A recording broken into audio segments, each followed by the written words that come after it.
사실 오늘 구절은요, 사실은 굉장히 새벽 예배 주절하기는 굉장히 무겁고 큰 주제입니다. 다룰 것이 많고요. 하지만 제가 간략하게 핵심 메시지 하나만 나누도록 하겠습니다. 이 9장은 9장 2절이 아니라 전체를 다 봐야 되는데 한 장을 뽑은 거예요. 여러분 구약을 보실 때 구약이 39권 책이 돼 있지 않습니까? 학자들이 이걸 분리를 했어요. 구분을 어떻게 이해하면 좋을까? 그래서 소위 장르별로 구분을 했습니다. 시, 소설, 수필 이 각 장르듯이 구약 39권을 5가지 장르로 구분을 했어요. 그 중에 하나가 바로 예언서입니다. 아시다시피 예언서는 17권의 책으로 되어 있죠. 대선지서, 소선지서. 그런데 예언서는 반드시 역사 속에서 봐야 하거든요. 그 구약 성경의 허리에 해당하는 게 역사서입니다. 역사서라는 거는 우리가 아는 사무엘 상하부터 역대상하, 열왕기상하 쭉. 역사나 자고로 우리나라도 그렇고 왕조사예요, 왕조사. 즉 왕의 이야기를 중심으로 써진 게 역사이거든요. 그 역사의 흐름 속에서 예언자들이 목소리로 있는 겁니다. 에스겔서도 그 중에 한 분. 그런데 이때의 맥락이 굉장히 중요한 것이 아시다시피 솔로몬 이후에 이스라엘이 남과 북으로 나뉘었어요. 그리고 북이스라엘이 멸망했어요. 그 이후에 또 150년 후에 유다도 멸망했어요. 이거 다 아시는 건데 이 성경의 구약의 역사는 이스라엘 하나의 역사가 아니라 당대를 둘러싼 세계 정세, 국제 정치 역사입니다. 사실은. 그 핵심들만 여기 나와 있는 거고요. 이 당시는 유다의 마지막 왕이 시드기야. 요 시드기야 유다의 가장 핵심적인 중요한 왕이 또 요시아였던 건데 그 마지막 요 3, 40년 동안에 나라가 다 망합니다. 근데 그때 바빌론이라는 큰 나라에서 유대민족이 끌려가잖아요. 이게 역사책에 나오는 바빌론 유수라는 것인데 이게 소위 포로로 끌려간 거예요. 1차, 2차, 3차. 1차 때 끌려간 중요한 사람이 다니엘. 2차 때 끌려간 사람이 에스겔이에요. 에스겔이 약 기원전 586년도 요때 끌려간 겁니다. 그럼 요 에스겔서는 에스겔이 끌려간 이후에 선지자로 부름받고 쓴 기록인 거예요. 자, 그럼 옛날에 생각해 보세요. 소위 그 당시 약 유대 민족이 한 25만 명이 살았다고 해요. 인구가. 그 중에 한 5만 명이 다 끌려간 거예요. 소위 하이랭킹. 소위 전 국민의 한 10%가 상위 10%가 다 끌려간 거예요. 그 중에 한 명이 에스겔이었던 거고 그 에스겔이 환상을 본 겁니다. 이 9장은 그 환상의 핵심인 것인데 결국 이스라엘이 기원전 580년도에 망합니다만은 그 망하기 불과 한 10년 전, 그 사이에 이제 이야기를 미리 듣고서 이야기하는 건데 환상 중에 본 것이 예루살렘을 심판한다는 얘기였어요. 그래서 총 여기 나오는 9장 1절부터 11절까지가 천사들이 부름받아 심판하러 오는 그림이었어요. 2절 말씀이 근데 한 사람이 먹그릇, 잉크병을 든 거예요. 잉크병. 우리 요즘에서 펜이 아니라 잉크병을 든 거예요. 이 사람이 유대 성읍을 다니면서 누군가의 사람들에게 머리 점을 찍습니다. 점을 찍고 심판이 이루어지는 이야기예요. 9장 전체는. 여기서 핵심이 누구 머리에 점을 찍는가와 찍히지 않은 사람은 어떻게 되는가. 요게 중요한 거거든요. 그런데 여러분 출애굽 사건이 언제 일어났죠? 이것이 역사적으로는 기원전 1400년이라고 해요. 요즘은 1200년 설이 부각되고 있어요. 시계계에서 에스겔이 끌려간 시점과 출애굽 사건과는 대략 600년 시간의 차이가 있어요. 아시다시피 6월절은 어린 양을 잡아서 집 문설주에 바른 그리고 그 집안에 있는 사람들은 구원받는 그 역사였습니다. 그 얘기는 그 당시 믿음이 이끌었건 그 집안의 가장이 믿음으로 양을 잡아 피를 바르면 그 집안에 사는 사람 다 살았어요. 그것이 6월절 역사였던 거예요. 그러니까 믿음이 한 집안에서 믿음이 있고 없고는 가장 중요한 한 사람만 믿음이 있으면 되는 거였어요. 그럼 그 집안에 그 집에 들어온 사람 다 살았으니까. 그런데 600년이 지나서 유다가 망하고 바빌론을 끝내간 다음에 참고로 바빌론은 오늘날 바그다드예요. 바그다드는 이라크의 수도죠. 예루살렘하고 바그다드 사이 거리가 약 1000km예요. 1000km. 사막 1000km 정도의 거리를 걸어가려면은 인간이 하루에 걸을 수 있는 가장 최대 거리가 40km예요. 백리길. 100일이나 어려워요. 근데 그 당시에 5만 명의 사람들이 끌려가려면은 최소한 100일은 걸렸겠다라고 추정을 하는 거예요. 거리가. 자, 그러면 지금 이라크, 바그다드, 거기 바빌론에 끌려가 있는 상황에서 이 에스겔의 환상이 출애굽 때는 집안으로 단위로 구원받았는데 요 에스겔의 환상에는요. 4절 한번 보세요. 4절. 여호와께서 이르시되 너는 예루살렘 성읍 중에 순행하여 그 가운데 행하는 모든 가증한 일로 말미암아 탄식하며 우는 자의 이마에 표를 그리라. 6절. 늙은 자와 젊은 자와 처녀와 어린이와 여자를 다 죽이되 이마에 표 있는 자에게는 가까이 하지 말라. 내 성소에서 시작할지니라 하심에 그들이 성령 앞에 있는 늙은 자들로부터 시작하더라. 천사 6명이 심판을 온 거예요. 한 사람만 먹그릇 들고 이마에 점을 찍는 거예요. 나머지 주는 거예요, 그냥. 자, 6절 말씀에 보면은 하나님은 국리를 베풀지 않으셨어요. 나이 많다고 어리다고 봐주지 않으셨어요. 그냥 다 죽여라. 이마에 표를 받은 사람 말고는 다 죽여라. 그런데 그러면 누가 표를 받았냐? 가증한 일로 말미암아 탄식하는 우는 자. 그 당시 유다는 사실 정치적으로는 융성했었어요. 성경이 말하는 가증한 일은 첫째, 이 하나만 기억하십시오. 하나, 우상 숭배.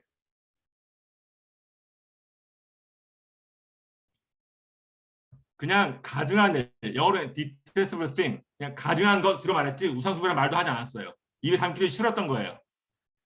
그런데 어느 시대나 택함 받은 자들은 그 시대의 악행에 대해서 마음 아파해요. 분노하지만 마음 아파, 마음이 상하는 거예요. 마음이 상하는 거. 그런 자들에게만 이마에 표를 해준 거예요. 자, 600년 전 출애굽 당시에는 집안 단위로 어린 양을 잡아서 그 피를 문설주에 발랐으면 다 살았어요.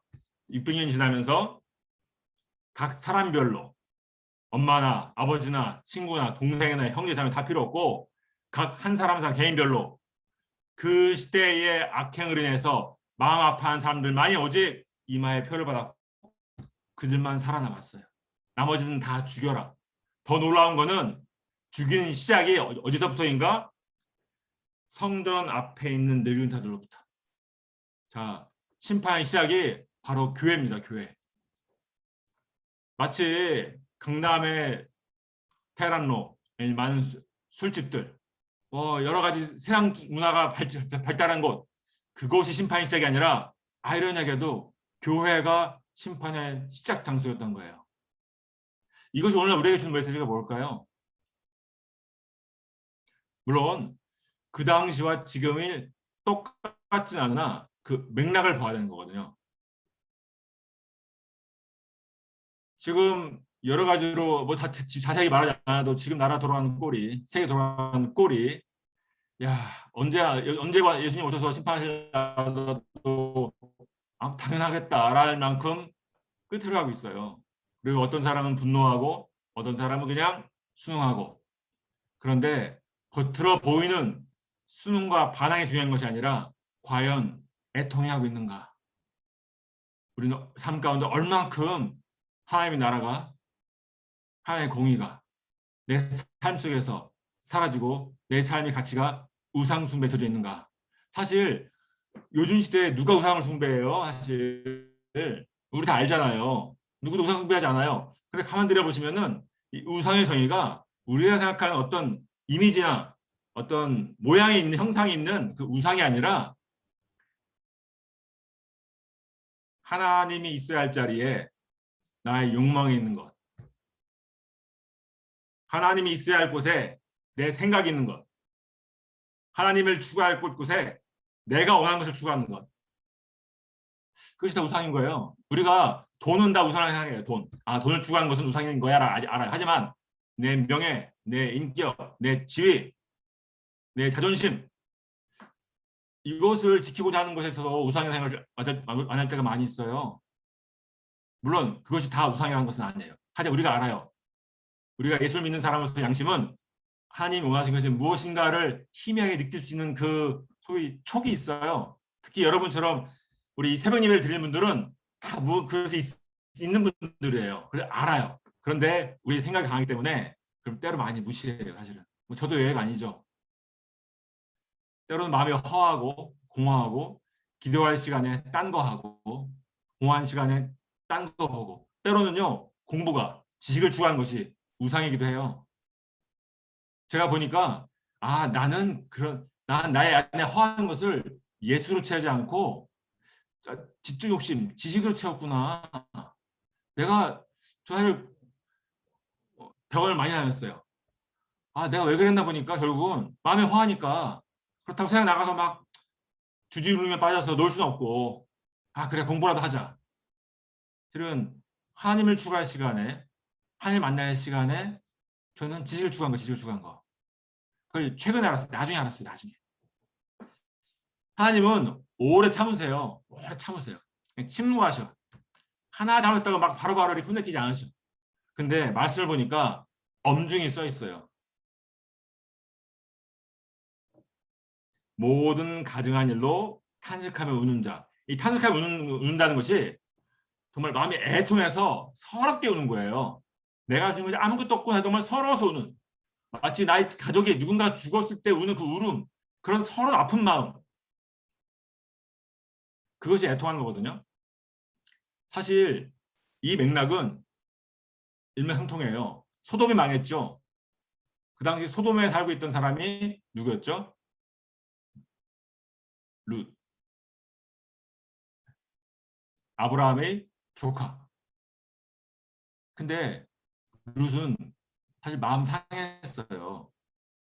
그 마음 상해한 룻을 하나님은 또 어쨌든 끌어내 주셨고, 그런데 똑같이 에스겔에서 와서도 한 사람 한 사람이 애통해야 한 자에게만 하나님이 구원의 표식을, 유월절 때 출애굽 당시에는 집안 단위로 구원해 주신 하나님이 이제는 한 사람 한 사람, 어른 아이 가릴 것 없이 한 사람 한 사람.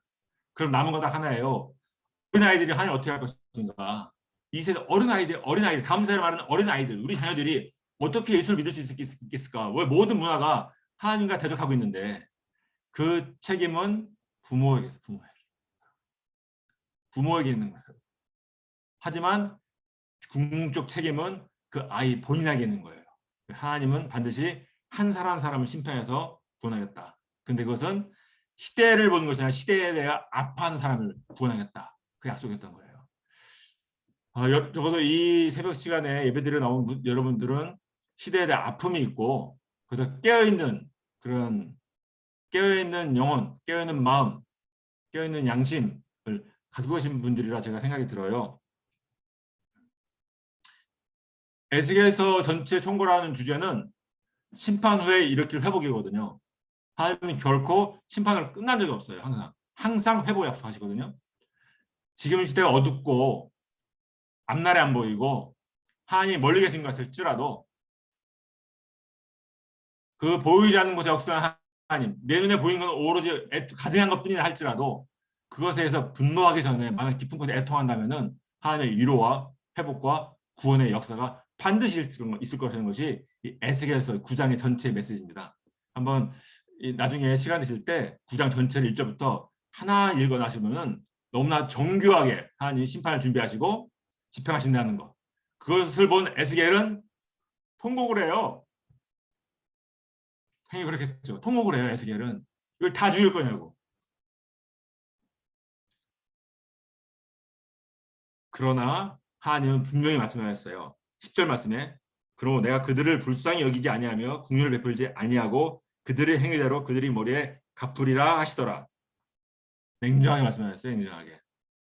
오로지 이마에 표식을 받은 자만 구원을 얻고 그들을 통해서 새 역사를 신하나니. 그것이 바로 아방 시절 모든 전 북이스라엘이 바알에 무릎 꿇었다 할지라도 하나님이 숨겨주신 7,000명, 바알에 무릎 꿇지 않은 7,000명 있었던 것처럼 어느 시대든지 깨어있는 소수의 사람들은 하나님 항상 함께 하시고 단지 그들을 통해서 새 역사를 시즌하는 것이 역사의 진리입니다. 그럼 저나 여러분이나 그 역사, 하나님의 역사 중에 한 끄트머리에 이름을 올릴 수 있다면은 우리 지위나 명예나 돈이나 물질이나 그것이 모든 것이 만족하지 못한다 하더라도 뭘 더 바라겠습니까? 그걸 충분한 거죠.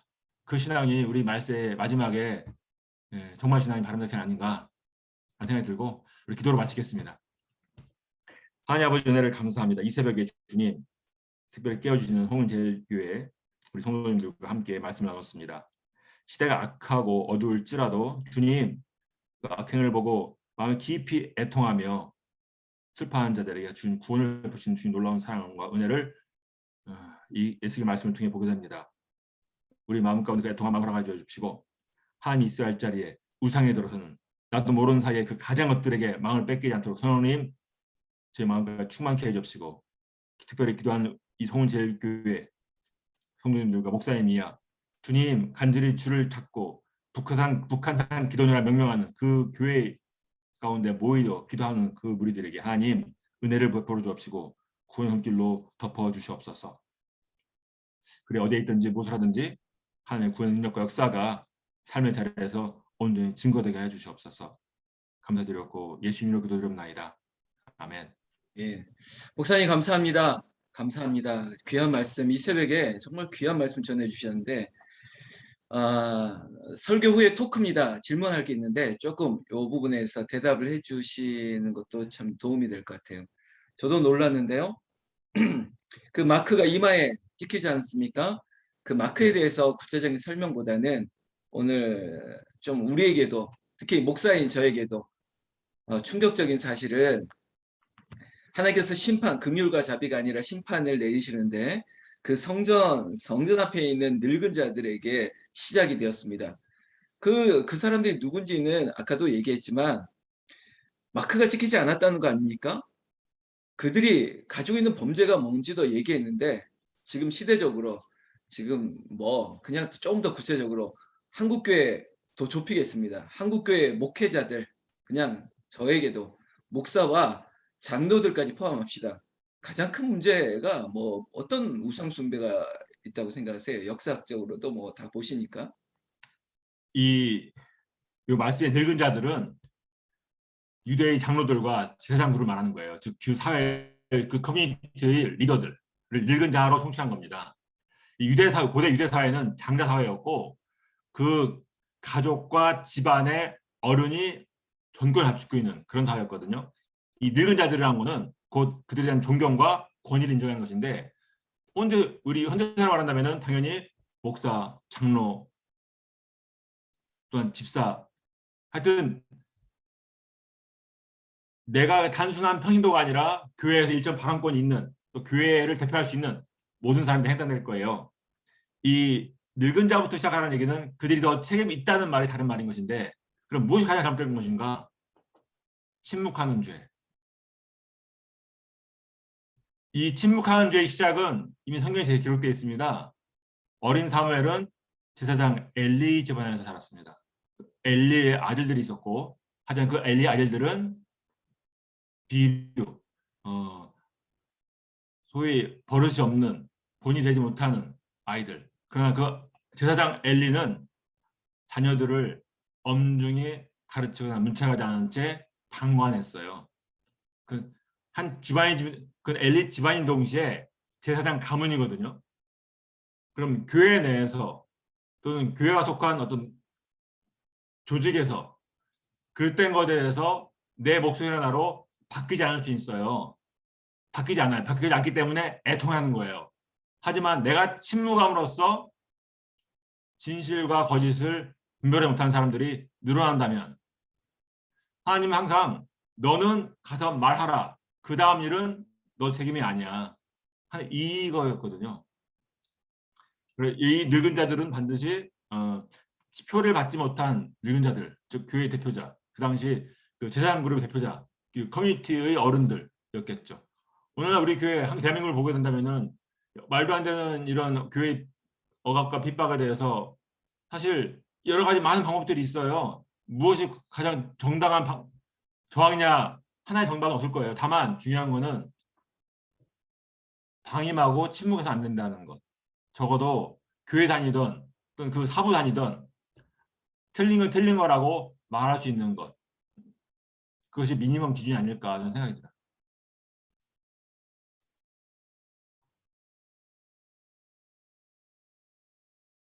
더 얘기할 게 많은데 오늘 정말 저에게 제가 한 3일 동안 수양관에 있으면서 아, 문제는 나에게 있구나. 저는 항상 그래도 저에게 은혜 주신 게 그건 같아요.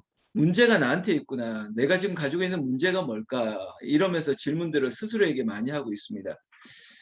그러면서 답답한 면들이 참 많았어요. 그런데 또 오늘 하나님께서 제가 오늘 목사님에게 말씀을 좀 부탁했는데 이 말씀을 전할 줄은 모르고 있었는데 이 말씀이 저에게 큰 또 반향을 일으키고 있고 또 어쩌면 쇼크처럼 다가왔습니다. 그래, 그래, 말하자. 그리고 침묵하지 말자. 또 여기까지. 어, 내가 이 공동체 안에서도 그저 좋은 게 좋은 게 아니라 이 모든 것들을 살려내려면 얘기해야 되고 또 한국교회 전체를 향해서도 또 이 복음의 선명함을 위해서도 얘기하고 공동체의 회복뿐만 아니라 그리스도인들의 회복을 위해서도 더 얘기하자.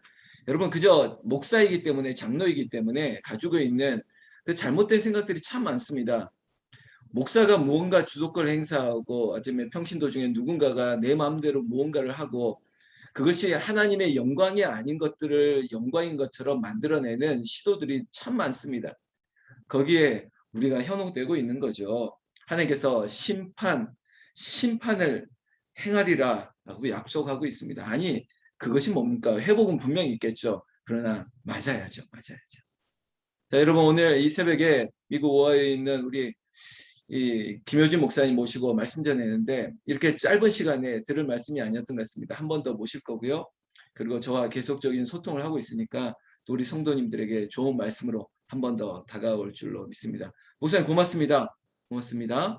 네, 다시 또 연락드리겠습니다. 여러분 기도 한번 하겠습니다. 하나님 아버지 감사합니다. 새벽에 특별한 시간 우리에게 주심을 감사합니다. 우리가 무너질 때가 있습니다.